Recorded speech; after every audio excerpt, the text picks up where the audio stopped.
Bonjour, je suis Juliette Auricos, je suis la directrice du programme Petites Villes de demain à l'Agence nationale de la cohésion des territoires. Alors, je ne sais pas si vous avez... Oula. La police est étonnante. Je ne sais pas si vous en avez entendu parler. On a coutume de dire que le programme Petite Ville de demain est le petit frère d'Action Cœur de Ville, qui est maintenant bien installé dans le paysage. Donc petit frère a deux titres. D'une part parce que chronologiquement, il a été lancé il y a 1 an par Jacqueline Gouraud, donc 3 ans après le lancement d'Action Cœur de Ville. Donc j'y reviendrai, mais on a repris un grand nombre de fondamentaux de ce programme précurseur pour l'adapter pour les petites centralités. Et puis petit frère aussi, puisque... Action Cœur de Ville s'adresse aux villes moyennes, même s'il y a des villes un peu plus petites qui ont été prises dans la sélection initiale. Petite Ville de demain s'adresse aux villes de moins de 20 000 habitants. On n'a pas mis de seuil bas, c'était un souhait de la ministre, puisque en réalité, ces petites villes sont choisies pour leur fonction de centralité, à savoir donc les services qu'elles vont rendre pour leur population et les populations autour. Et on a des communes de 1000 habitants qui remplissent des fonctions très structurantes pour les territoires ruraux. Donc, ça a été lancé en octobre 2020 par Jacqueline Gouraud et un peu plus de 1600 communes ont été sélectionnées à l'échelle nationale, avec la moitié qui compte moins de 3500 habitants. Donc, on est vraiment sur une maille assez basse. Alors, peut-être pour commencer... les enjeux dans ces petites villes, ces petites centralités, ils sont majeurs en termes de qualité de vie, puisque si on regarde les statistiques, on a une population globalement plus âgée que la moyenne nationale. Alors là, le chiffre est pas tout à fait exact. En réalité, c'est de 14% de plus de 75 ans. Donc on a plus de personnes âgées qu'au niveau national, où on est plutôt en dessous de 10%. On a également des communes, une population plus fragile. Alors, il y a plein de façons de le mesurer, mais si on regarde par exemple le taux de chômage, on a plus de personnes au chômage dans ces petites villes et des difficultés d'insertion des jeunes plus fortes. À côté de ça, on a réalisé un premier baromètre Ipsos qu'on a publié il y a 2 semaines, qui est en ligne, qui a permis déjà de mesurer l'attrait de ces petites villes. Donc elles ont une bonne image dans la population française et dans leurs habitants.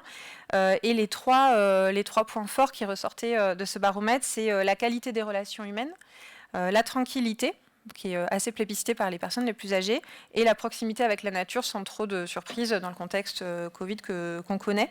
La surprise de ce baromètre Ipsos, c'était aussi en termes d'attrait de ces villes. Elle bénéficie d'une très bonne image vis-à-vis des publics les plus jeunes. On se doutait que les personnes les plus âgées, justement, allaient plébisciter le côté tranquillité, tout à proximité. Mais en tout cas, voilà, le fait que ça devienne très attractif pour les jeunes, c'était plutôt un point nouveau et assez inattendu. Après, de manière plus globale, ce qu'on sait de ces petites villes, c'est qu'elles ont un fort déficit en ingénierie, puisqu'on a des équipes qui sont très... resserré autour des élus et pas forcément... on n'a pas le niveau d'équipement et de compétences qu'on peut retrouver dans des communes plus grosses. Et également une grande richesse patrimoniale et un caractère d'identité assez fort. Les personnes, en général, soit sont nées là et n'ont pas le choix du point de vue de leur travail, mais les personnes qui décident de s'installer dans une petite ville ou d'y rester lorsqu'elles ont le choix, ce n'est en général pas par hasard et c'est vraiment lié à l'histoire du lieu, mais à son patrimoine matériel ou immatériel notamment. Donc on a un gros travail autour du patrimoine. Donc si je vous parle de Petites Villes de demain, donc c'est un programme qui vise à renforcer le soutien aux élus. Il s'appuie sur beaucoup de retours d'expérience, Action Cœur de Ville, je l'évoquais, mais également un appel à manifestation d'intérêt, Centre-Bourg, qui avait été lancé en 2014, qui a accompagné une 50aine de collectivités en France et qui a permis justement de confirmer que il faut renforcer les équipes auprès des élus pour que les projets émergent et aboutissent. Et puis un grand nombre d'actions, notamment de politiques publiques portées par des départements ou des régions. Donc voilà, je vous ai dit, 1600 communes avec un objectif d'améliorer la qualité de vie des habitants, avec en point important, d'une part, tout part des projets des élus, on n'impose pas des thèmes à traiter au niveau national. On demande à ce qu'il y ait un projet de territoire et un plan d'action adossé à un projet et qui s'inscrit dans le cadre des contrats de relance et de transition écologique, qui sont donc les contrats intégrateurs qui sont en train d'être signés sur l'ensemble du territoire et qui permettent de clarifier aussi où conjointement l'État et les collectivités veulent aller, qu'est-ce qu'ils veulent porter comme action. Et donc les projets des petites villes de demain s'inscrivent directement dans ces CRTE. On est sur un temps qu'on peut juger long ou pas, enfin en tout cas un temps long qui se cale sur le mandat municipal. Donc c'est un programme qui accompagne les élus jusqu'à 2026, même si les projets de revitalisation vont bien au-delà, mais bon, on a déjà calé ça sur 6 ans. Et c'est un projet partenarial, puisque la ministre nous a confié le pilotage du programme. On bénéficie d'une dizaine de ministères qui sont engagés dans le programme et de partenaires financeurs, donc la Banque des Territoires, l'Agence nationale de l'habitat, le CEREMA et l'ADEME. Et puis, on doit être une cinquantaine d'acteurs qui s'engagent dans l'action. Alors, il y a les chambres consulaires, les agences d'urbanisme, les CAUE, je vais les oublier, des acteurs de l'ESS également, de la culture, donc notamment avec l'établissement public de la Villette qui porte les microfolies. Donc voilà, donc on a un ensemble, nous on va essayer d'aller chercher tous les partenaires au niveau national ou local qui peuvent remplir l'offre de services qui se matérialise sous forme d'un catalogue en ligne dans lesquels les collectivités peuvent aller piocher. Et donc ce programme, il se décompose en 3 piliers. Donc le soutien en ingénierie que j'évoquais, où on va organiser une gouvernance autour des élus, financer des postes auprès de ces élus, donc un chef de projet à 75% jusqu'à 2026. Donc aujourd'hui, on en a 450, un peu plus de 450 même, qui sont en poste. La cible, c'est 900, un peu plus de 900, et on y sera dans le courant du premier semestre 2022. Donc les recrutements battent leur plein.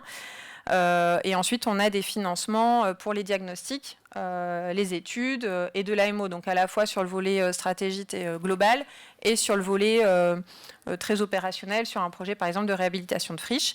Ensuite, donc l'appui thématique. Bon, là, c'est un peu en fonction de ce que les élus vont vouloir mettre. Donc, on a défini a priori des choses qui nous semblaient opportunes et on est en train de recalibrer et de voir s'il faut compléter cette boîte à outils.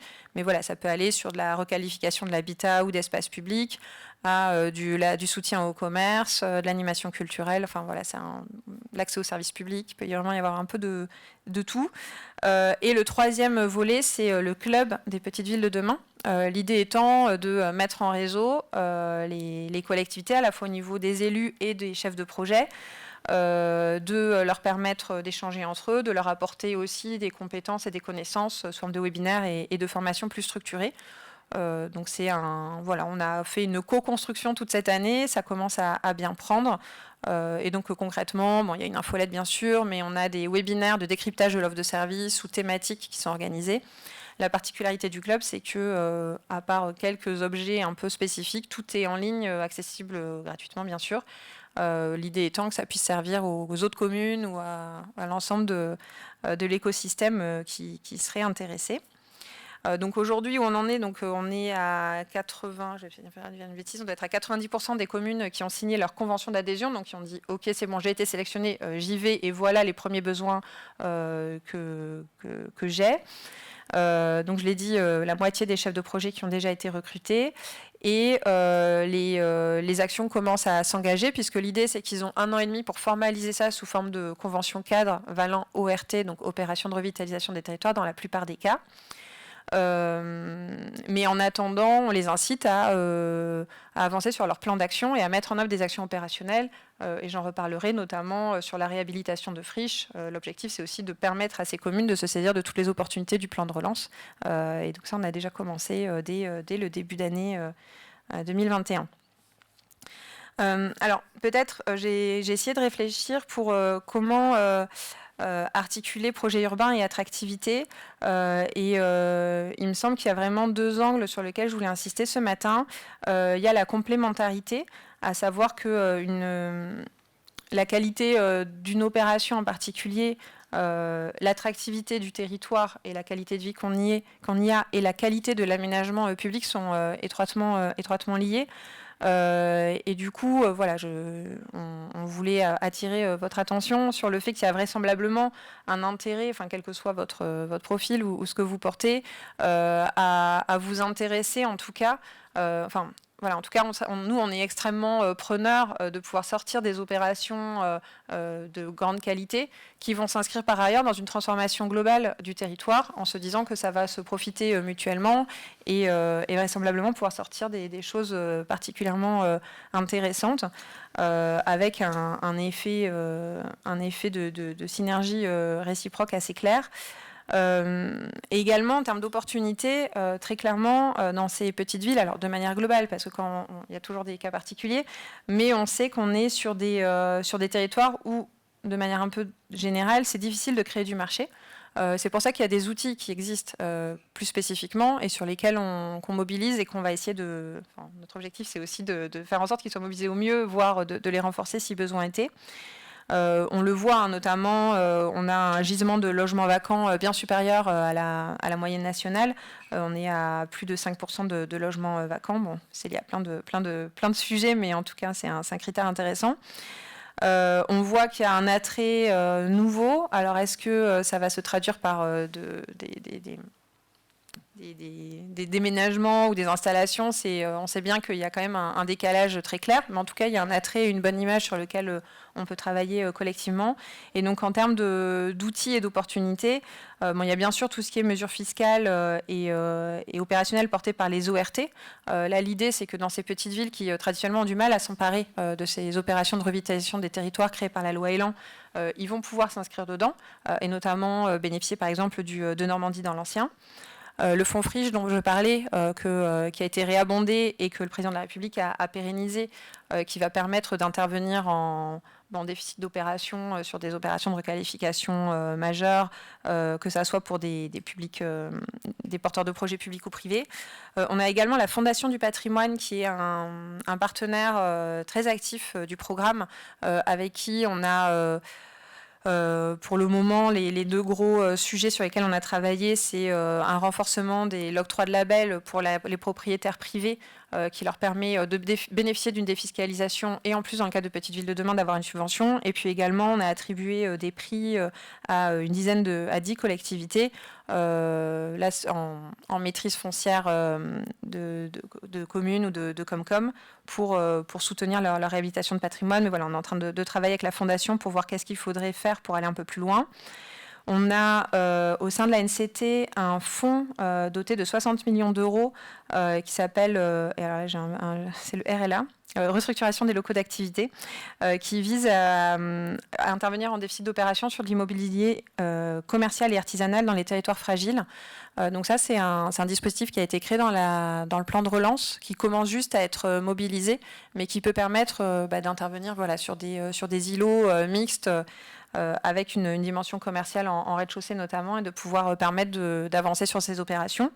Et puis enfin, dans le cadre plus spécifiquement de Petites Villes de demain, a été lancé par les ministres en charge de l'autonomie et de la cohésion des territoires il y a 3 semaines, une démarche sur le bien vieillir dans les petites villes de demain, donc de manière globale, comment on fait pour aider à avoir un développement, des aménagements et un projet de territoire adapté aux aînés et à une perte d'autonomie qui en général arrive avec l'âge, et également un appel à manifestation d'intérêt permanent. Donc il n'y a pas de date de fin pour le moment, par la fin du programme, pour soutenir l'émergence des opérations d'habitat inclusif, puisque dans le cadre du projet de la loi de finances sécurité sociale de l'an dernier, il y a des dispositifs qui permettent d'intervenir en fonctionnement.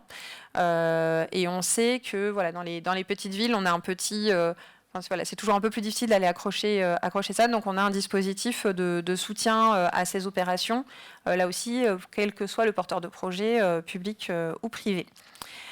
Donc, juste pour finir, et après, je vous laisserai la parole si jamais vous aviez des questions. 3 exemples d'opérations dans des petites villes. Donc, il y a l'îlot du Gouche à Groslay, dans le Tarn, qui là est un très joli site, mais très délabré, et qui bénéficie du fonds Friche dès cette année, ce qui permet en fait de compléter le tour de table qui avait déjà rassemblé l'OPH, donc Tarn Habitat, la communauté d'agglo de Gaillac-Groslay, la commune de Groslay et l'établissement public foncier. Donc voilà, donc là typiquement avec le fonds Friche, ça va permettre de réhabiliter rapidement cette, j'allais dire ruine, ce bâtiment qui le nécessite en tout cas. On a également l'exemple, alors là un autre exemple dans l'Aisne à Chauny, donc c'est une ville de 11 000 habitants, où là on a 2 phénomènes conjoints avec une baisse forte du commerce en centre-ville, avec une concurrence avérée avec la zone périphérique. Mais bon, ça c'est un autre débat. Mais en tout cas, à Chauny, très clairement, il y a eu un report du commerce vers la périphérie.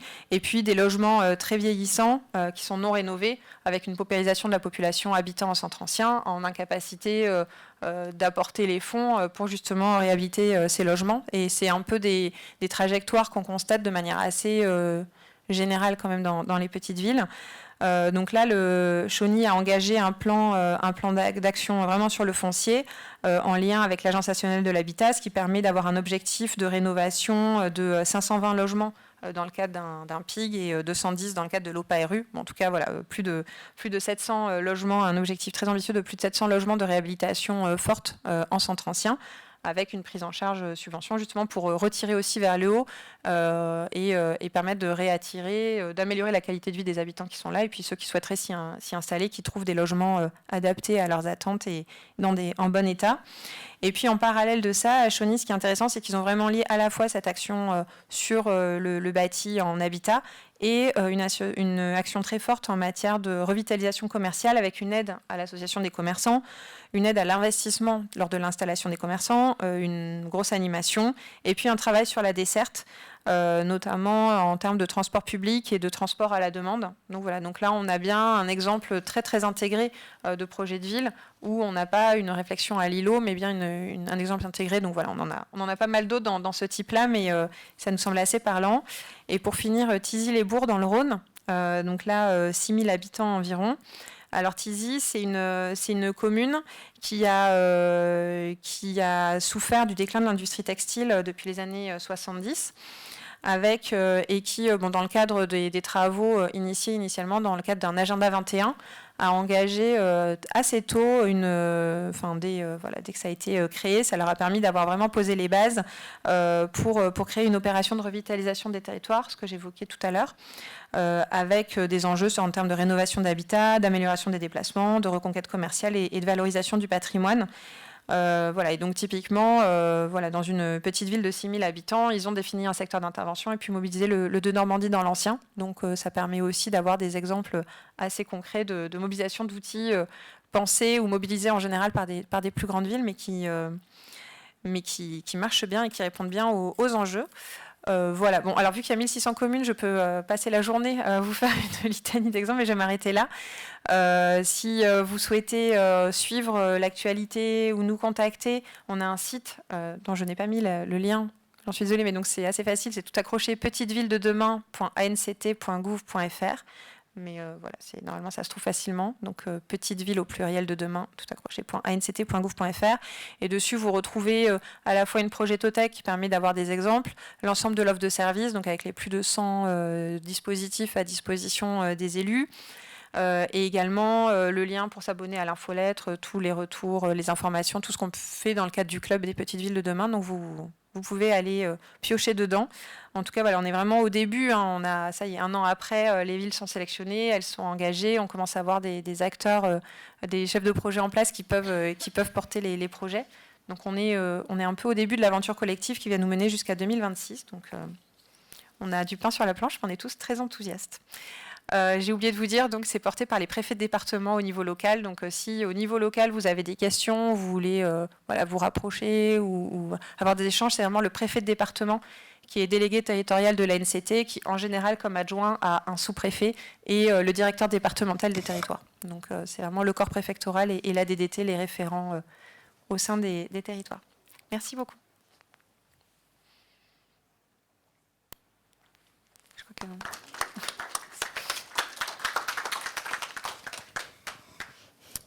Oui, bonjour. Carole Rifosta, Grand Paris Sud.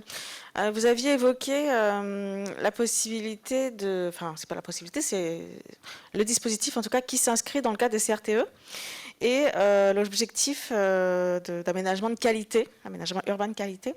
Et ma question, c'était de savoir si les réseaux de chaleur sont cofinançables dans le cadre de ce dispositif. Première question. Et deuxième question, donc on a une ville qui est labellisée sur notre territoire, mais qui n'a pas forcément de projet de réhabilitation habitat. Comment on peut concilier Petite Ville de demain et ORT sans volet habitat? Merci. Merci beaucoup déjà.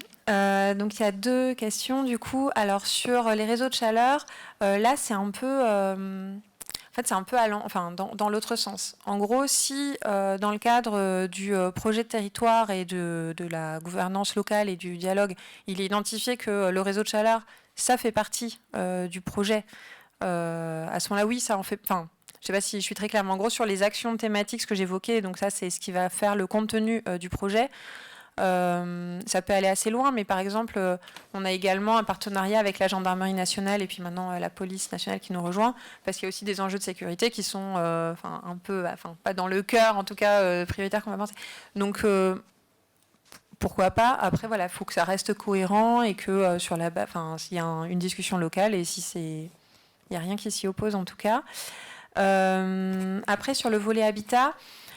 Alors là, c'est vraiment un point qu'il faut discuter avec la DDT. Parce qu'effectivement, j'évoquais, donc il n'y avait pas de schéma imposé dans Petite Ville de demain. En revanche, vous avez raison, l'ORT emporte un certain nombre de dispositifs un peu obligatoires, et notamment d'avoir une action sur l'habitat. Donc j'imagine c'est ça, pour ça que vous posiez la question.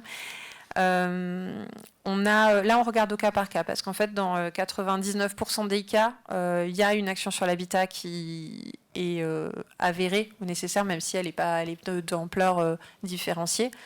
À l'examen, j'ai pas en tête de commune où il y a vraiment rien à faire sur l'habitat, qui justifierait justement qu'il y a un problème majeur pour la mise en place d'une ORT.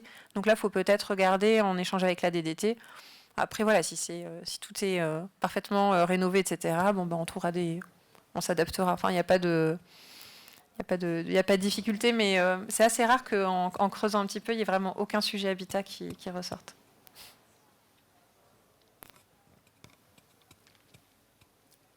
Et si vous n'avez pas de questions, nous allons tous pouvoir prendre un café, puisque dans 5 minutes, vous enchaînez sur les ateliers suivants. Oui. Ah oui, alors l'enveloppe globale du programme, je ne l'ai pas dit. Ce qui a été calculé au lancement du programme, c'était 3 milliards d'euros sur la durée du programme, donc 2021, fin 2020-2026. Sachant dedans que, pareil, on avait annoncé 250 millions d'euros d'argent frais en ingénierie. En réalité, on a déjà dépassé les 300 millions parce qu'on a réabondé les enveloppes. Oui.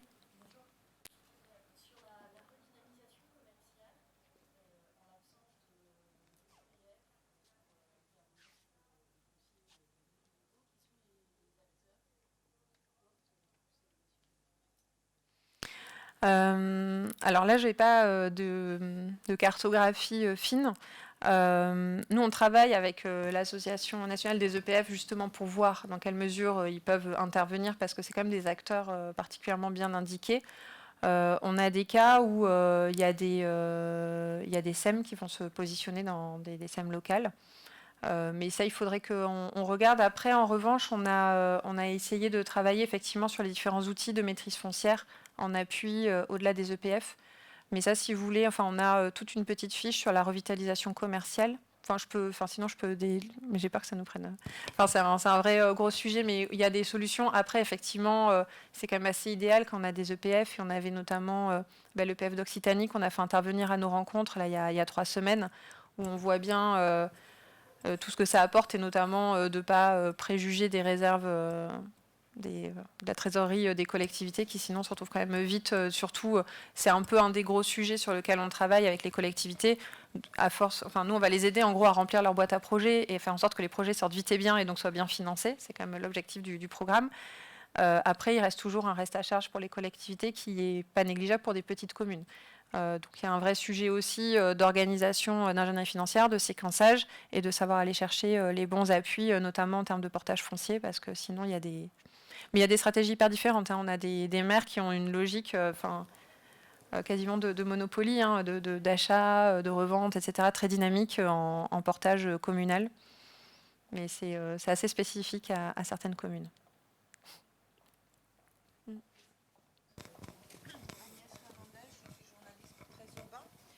Savoir en quoi Action Cœur de Ville a pu inspirer Petite Ville de demain, et qu'est-ce qui a été retenu dans les méthodes et qui a été peut-être amélioré, voire abandonné. Alors, Action Cœur de Ville, on a repris les fondamentaux. Donc déjà, le principe que ça parte du projet des collectivités, le principe que ça soit un projet partenarial, et le soutien en ingénierie.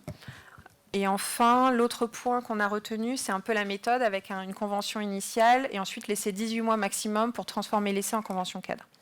Donc en gros, on a gardé le cadre méthodologique et ses fondamentaux de partenariat et de soutien en ingénierie. Ce qu'on a fait évoluer, il me semble qu'il y a 3 points principaux.